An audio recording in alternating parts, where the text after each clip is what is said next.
같이 사도신경 들으심으로 3월 16일 하루를 여는 새벽기도에 하나님 앞에 드리도록 하겠습니다.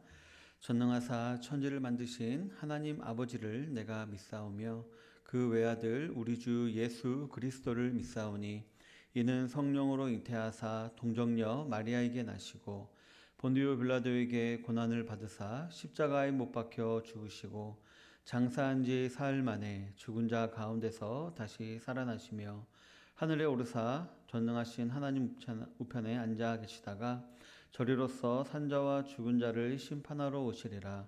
성령을 믿사오며 거룩한 공예와 성도가 서로 교통하는 것과 죄를 사하여 주시는 것과 몸이 다시 사는 것과 영원히 사는 것을 믿사옵나이다.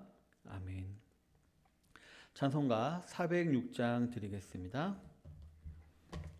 찬송가 406장 드리도록 하겠습니다.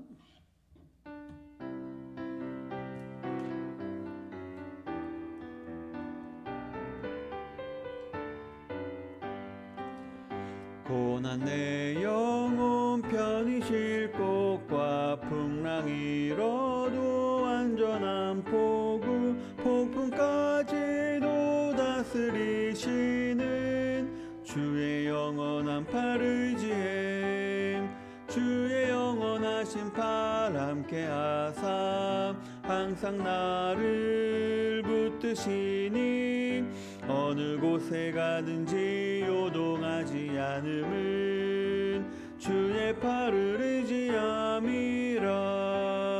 세상 친구들 나를 버려도 예수 늘 함께 동행함으로 주의 은혜가 충만하리니 주의 영원한 팔 의지해 주의 영원하신 팔 함께 하사 붙드시니 어느 곳에 가든지 요동하지 않음은 주의 팔을 의지함이라.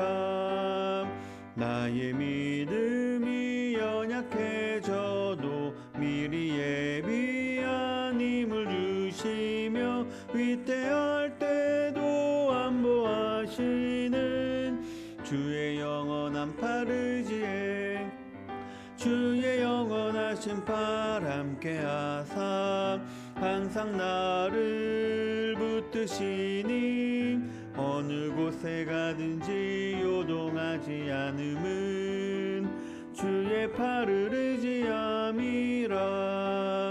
능치 못한 것 주께 없으니 나의 일생을 주께 맡기면 나의 모든 짐 대신 지시는 주의 영원한 팔 의지에 깨하사 항상 나를 붙드시니 어느 곳에 가든지 요동하지 않음은 주의 팔을 의지함이라.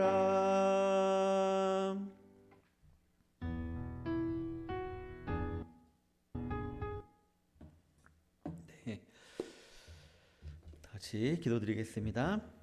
하나님 아버지 참으로 감사드립니다. 오늘도 우리에게 새로운 한날 허락하시고 주께 나와 예배로 영광 돌 수 있게 하심을 참으로 감사드립니다. 아버지 하나님, 주님께 받은 하루 우리 오늘도 겸손히 주님의 뜻에 순종하는 삶을 살아가기 원합니다. 그래서 내 마음대로 내 뜻대로 살아갈 때 얻는 기쁨보다 하나님 말씀 아래서 순종한 삶을 살아갈 때 누리는 진정한 평안과 자유를 더 사모하며 살아가기 원합니다. 우리 삶을 붙들어 주시옵시고 말씀 가운데 우리를 주님께서 주장하여 주시옵소서. 아버지, 시간 또 말씀을 나누고자 합니다. 말씀 가운데 은혜와 깨달음을 허락하여 주시옵시고 전하는 자나 듣는 자나 동일한 은혜가 있게 하여 주시옵소서. 모든 기도 사랑이 많으신 예수님 이름으로 기도드립니다. 아멘. 오늘 함께 나눌 말씀은 마가복음 4장 35절부터 41절까지입니다. 마가복음 4장 35절부터 41절까지 함께 읽도록 하겠습니다. 그날 저물 때에 제자들에게 이르시되 우리가 저편으로 건너가자 하시니 그들이 무리를 떠나 예수를 배에 계신 그대로 모시고 가매 다른 배들도 함께 하더니 큰 광풍이 일어나며 물결이 배에 부딪혀 들어와 배에 가득하게 되었더라. 예수께서는 고물에서 베개를 베고 주무시더니 제자들이 깨우며 이르되 선생님이여 우리가 죽게 된 것을 돌보지 아니하시나이까 하니 예수께서 깨어 바람을 꾸짖으시며 바다더러 이르시되 잠잠하라 고요하라 하시니 바람이 그치고 아주 잔잔하여지더라. 이에 제자들에게 이르시되 어찌하여 이렇게 무서워하느냐 너희가 어찌 믿음이 없느냐 하시니 그들이 심히 두려워하여 서로 말하되 그가 누구이기에 바람과 바다도 순종하는가 하였더라. 아멘. 네, 오늘은 본문을 중심으로 해서 제자의 훈련, 제자의 훈련이라는 제목으로 하나님 말씀을 나누기를 원합니다. 지난 시간 예수님께서는 자신을 따르고 또 자신이 세운 제자들이 이 땅에서 예수님의 제자로서의 삶을 살아가기 위해 필요한 책임과 의무가 무엇이었는지에 대해서 말씀하셨습니다. 예수님께서는 우리에게 주어진 은혜의 복음은 반드시 전해져야만 하는 성질의 것이므로 그 어느 사명보다도 더 강한 사명감을 가지고 우리가 복음을 전하기에 힘써야 한다는 것을 알아보았습니다. 말씀하셨습니다. 그들이 예수님의 제자라는 사실은 말로 증명되는 것이 아니라 행동, 즉 삶으로 증명이 되는 것이었던 것입니다. 그런 이후에 예수님께서는 자칫 부담스러워하고 무겁게 느껴질 수 있을 제자들을 위로하시는 말씀을 하십니다. 바로 세상 사람들이 알지 못할 하나님 나라의 방식을 설명하면서 단지 우리는 기쁨으로 또 순종하는 마음으로 움직이기만 하면 실제로는 하나님께서 그 모든 사역의 열매를 맺게 해 주신다라는 것입니다. 그렇기 때문에 이 사명은 전혀 무거운 것이 아니었던 것입니다. 이를 통해 저와 여러분들도 어렵고 어수선한 환경이나 자신의 연약함을 바라보고 주저하기보다는 담대하게 복음을 전하는 복음을 전하는 제자의 삶을 매일매일 살아가야 함을 우리가 알아보았습니다. 이어지는 오늘의 본문은 마치 지금까지 하신 제자도에 대한 개념을 훈련할 수 있는 실전 훈련에 처한 제자들의 모습과 또 그에 대한 예수님의 말씀에 대한 본문이라고 볼 수가 있습니다. 제자들에게 제자들이 가지고 있어야 될 책임과 의무에 대해서 설명하신 예수님은 이제 제자들을 이끌고 갈릴리 건너편으로 건너가고자 하셨습니다. 이미 그때는 늦은 시간이었기 때문에 그 다음날 아침에 가도 좋았을 텐데 예수님께서는 굳이 그날 밤에 배를 타고 갈릴리 바다를 건너가고자 하십니다.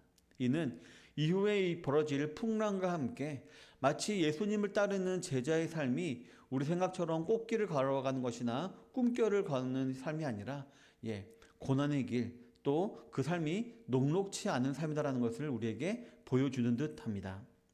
흔히 성경에서 물, 즉 바다는 세상을 상징하곤 합니다. 그런데 그 세상을 밤에 건너간다는 것은 이 세상살이가 쉽지 않을 것이다라는 것을 암시하는 것입니다. 저도 개인적으로 구원을 갈망할 때에는 구원만 확신하면 모든 것이 다 풀릴 것처럼 너무나도 행복할 것처럼 여겼던 때가 있었습니다. 하지만 잘 아시다시피 구원받은 이후에 거룩 그리고 사명이라는 문제로 말미암아 성경과 예수님을 알아가면 알아갈수록 신앙생활은 더욱더 복잡해지고 어려워진다는 것을 정말 날마다 깨달게 되는데요. 그런 것을 오늘 본문에서 설명하는 것이라고 볼 수 있습니다. 예수님께서는 이처럼 단지 장밋빛 미래만 제시하는 것이 아니라 그 안에서 우리가 얼마나 우리의 순전함과 신실함을 유지하는지를 몸소 깨닫게 해주시려고 했던 것이었습니다. 예수님이 탄 배와 다른 제자들이 탄 배들이 갈릴리 바다를 건너갈 때 갑자기 큰 광풍이 일어났습니다.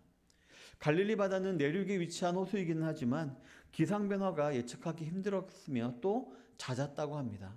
게다가 낮에서 밤으로 옮기는 시간대였기에 기상 변화가 일어날 확률이 더 높은 시간대이기도 했습니다. 그때 예수님께서는 피곤하셨는지 배의 고물, 즉 맨 뒤쪽에서 베개를 베고 주무셨다라고 했습니다.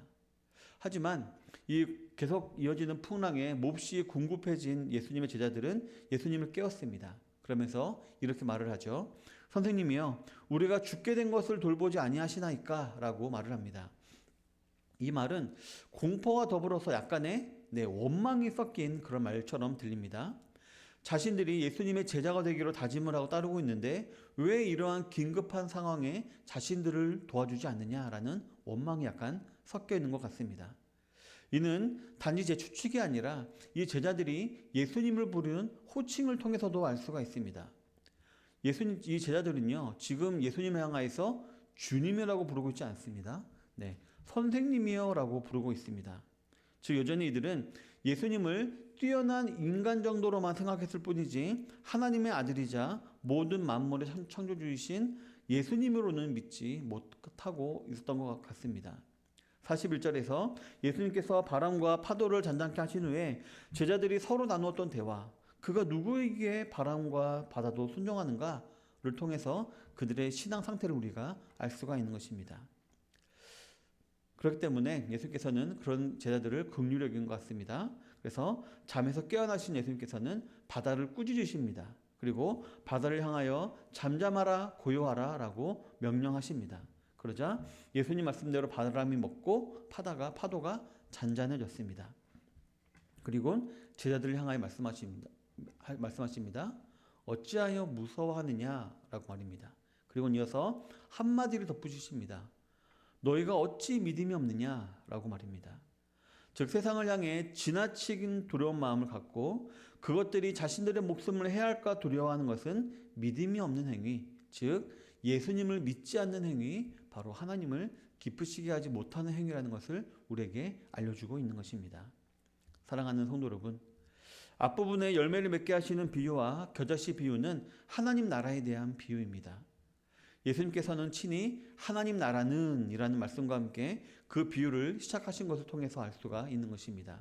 그리고 바로 이러한 풍랑의 시험을 주신 이유는 저와 여러분들의 시선에 대한 교훈을 훈련하시기 위한 교훈임을 알 수가 있습니다. 저 여러분들이 아무리 하나님을 믿는 예수님의 제자가 되었다 하더라도 여전히 우리의 발은 이 땅을 딛고 있죠. 그리고 시선은 하늘보다는 이 땅을 보며 살아가기가 쉬운 자들이 저와 여러분들인 것입니다. 그렇기 때문에 자칫 우리의 환경과 이 세상을 바라보며 우리가 시험에 들 때가 있는 것입니다. 그런데 그때마다 하늘의 하나님 나라를 생각하며 믿음으로 이 세상의 고난과 유혹을 이겨 나아가야 한다는 사실을 우리에게 지금 교육하고 있는 것이라고 볼 수가 있는 것입니다. 따라서 우리에게 시험과 유혹이 다가올 때 무서워하고 울며 불며 불평불만하기보다는 우리의 시민권이 이 땅이 아니라 저 하늘나라에 있음을 우리는 기억해야 할 줄 믿습니다. 그리고 그러한 믿음으로 우리는 승리하며 나아가야 함을 이 본문을 통해서 우리가 교훈받을 수가 있을 것입니다. 예수님의 제자들은 이 땅에 소망을 두거나 이 땅에서의 목숨에 지나치게 연연해서는 안 된다라고 말씀하고 계신 것입니다. 이런 마음가짐으로 살아가는 것이 마땅함에도 참 감사하게도 예수님께서는 우리의 삶의 모든 바람과 파도를 친히 잠잠케 해주시는 분이십니다. 고난과 슬픔과 유혹이 있는 거 당연하면서 우리가 견디며 살아가야 되는데 근데 그때마다 예수님께서는 좀 친절하시게도 우리의 모든 그런 앞에 있는 파도와 고난들을 잔잔하게 해주시는 것입니다. 우리의 연약함을 아시기 때문입니다. 그렇기 때문에 도와주시는 것이죠. 이러한 위로의 예수님을 오늘 하루도 의지하시는 우리 속초 선양의 성도님들이 다 되시기를 바라겠습니다. 또한 우리에게 사명을 주신 예수님의 그 말씀에 우리의 믿음을 굳게 세워서 오늘 하루도 담대하게 나아가시는 성도님들이 되시기를 바라겠습니다. 그래서 오늘 하루도 넉넉히 승리하며 나아가시는 모든 속초 선양의 성도님 되시기를 주님의 이름으로 축원합니다. 아멘. 기도하겠습니다. 받은 말씀을 기억하며 기도하도록 하겠습니다. 우리가 다른 것이 아니라 오직 우리를 구원하신 예수 그리스도를 믿는 믿음으로 오늘 하루도 승리할 수 있게 해주십시오. 이 땅을 바라보는 것이 아니라 하늘의 하나님 나라를 바라보며 승리하게 해주십시오 라고 다 같이 기도하도록 하겠습니다. 또한 우리 교회를 위해서 기도하겠습니다. 속초 선양교회가 더욱더 많은 영혼들을 주님께로 인도하는 구원의 방주 역할로 교회로 세워질 수 있도록 진리 위에 올바르게 선 교회가 되게 해주십시오라고 기도하시겠고요. 또 우리 성도님들을 위해서 기도하겠습니다. 사업장과 직장과 가정에서 소금과 빛의 역할을 감당하며 또 많은 사람들을 주께로 인도하는 화평케 하는 자 역할을 감당하는 손돌되게 하시고 또 삶 가운데 많은 고난과 유혹이 다가오는데 넉넉히 믿음으로 승리할 수 있는 담대함과 지혜를 주십시오. 기도하도록 하겠습니다. 또 저를 위해서 기도해 주시기 바랍니다. 연약한 사람 복음으로 또 승리하게 하시고 기도의 리더십을 발휘하게 하시고 또한 게으르지 않게 달라고 다 같이 기도하시고요. 각자 개인 기도 제목 가지시고 기도하신 후에 돌아가도록 하겠습니다. 기도하겠습니다.